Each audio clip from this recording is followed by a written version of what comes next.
Imran, welcome. Let me first ask you, we have been trying to do this interview for almost 2 weeks now, and once your internet mysteriously cut out, the last time we were told that there was an army raid on your compound. Tell us what happened. Well, look, ever since I came out of jail, Fareed, my house is surrounded by the police. There are checkpoints. Everyone is checked who comes into my house, and they have to walk a distance. The main roads, connecting my house are blocked. And one evening when I was supposed to do your interview, I suddenly discovered that the government had announced there were 40 terrorists hiding in my house, and they were going to come, the police was going to come looking for them. So I opened my house for the media to come and see where these terrorists were. So that's what stopped the police raid. So unfortunately, it's an unpredictable time. So hence I couldn't do the interview before. Where do you think this goes? Do you worry that the elections which have been scheduled, which you are hoping to participate in, will not take place? Tell us looking forward, what do you see happening?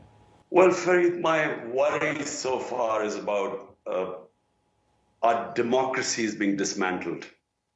The two provincial assemblies in which we were governing, that's 70% of Pakistan, KP and Punjab.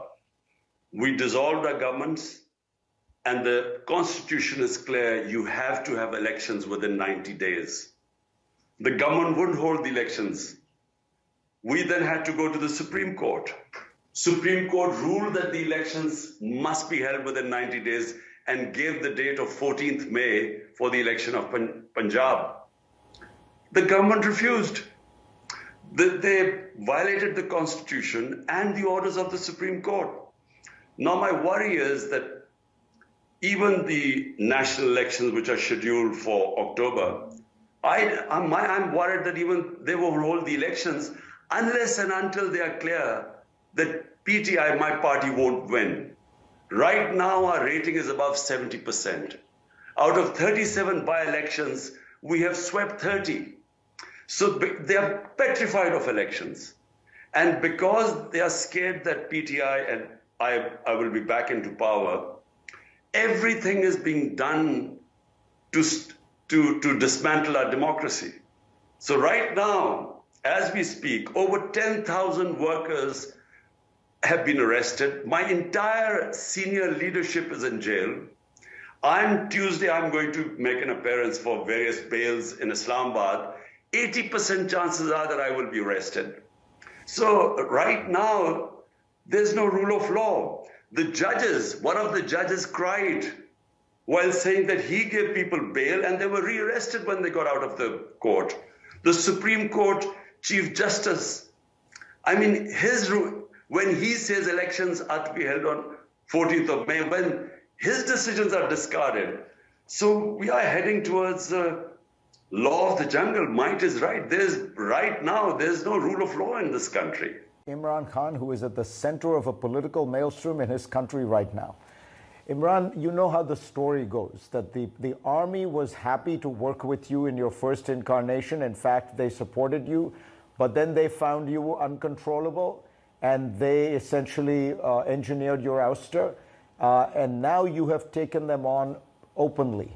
Are you doing that, and can you win a struggle against what is often called Pakistan's most powerful institution? You know that the way the saying goes that most countries have armies. In Pakistan, it is the army that has a country. Look, Fareed, how can you win by taking on your own army? Even if you win, it's a Pyrrhic victory. The country loses. Pakistan needs a powerful army. All you have to do is look around the Muslim world and just look at the devastation that is going on there. So I am a firm believer that the country needs a strong defense and needs to be able to defend itself as it did in the war on terror, because we got ourselves into a mess and 80,000 Pakistanis died. And the army gave great sacrifices. The problem right now is, first, let me just correct you. I never had a problem with the army. I worked knowing that they were entrenched. The army has been it's a fact. Of 75 years, the army has had, 3 times they have ruled directly through martial laws. I mean, last 60 years, half has been ruled by the army and the half by the 2 families, Bhuttos and Sharifs. So I was working with them. I was working with General Bajwa. What happened when he decided to switch horses and abandon me and topple my government? I still am not sure. I'm still not sure of his motives. One of them could have, he had struck a deal with the current prime minister for his extension. But I never knew what happened. All I know is that the last 6 months, he just worked to remove my government, and he's openly afterwards in an interview claimed that he decided that I was too dangerous for the country, and so my government was ousted. Since then, all I have said is that the solution to Pakistan's problems are in free and fair elections, because that's the only thing that would bring political stability in this country. And without political stability, our economy has just tanked. We now are in a worse situation than Sri Lanka was. I mean, Pakistan has never had the economy in such a tailspin as it is right now. The only way you can bring the economic stability is through political stability, which will come through elections. That's all I've been saying.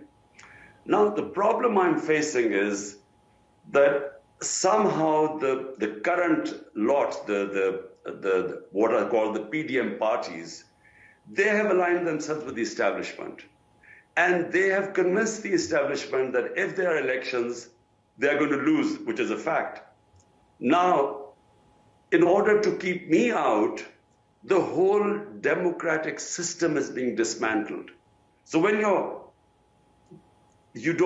the government does not listen to the Supreme Court and doesn't follow the Constitution, when the way they have used a pretext of arson, they blamed us for the arson when I was grabbed from the High Court by the army, and the way I was grabbed, there was a reaction, but they've used that reaction, unfortunately, to dismantle the party.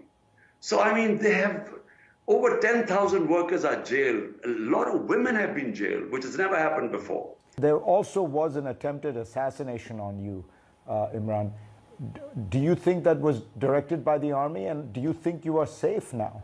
Well, there was, in November 3, there was an assassination attempt, which had preempted, I had predicted, I had been warning that they're going to use this so-called religious fanatic who was going to, kill me. And then just like Salman Taseer, our governor, he was killed by a religious fanatic. So they were going to use that to bump me off. And the reason was that they had lost all the by-elections and the party was getting more and more popular. So I knew that my life was in danger, and I had sort of spoken about it, publicly about it. Then, but subsequently, there was another attempt on my life. I was very lucky to get away. This was on the 18th of March in the judicial complex. I mean, there was a perfect trap to have me bumped off. There was one other way which I preempted and already announced, what. So, yes, my life is in danger, because they feel that even if they put me in prison, the popularity of my party is at such a level right now that despite that, they think that they won't be able to stop us winning.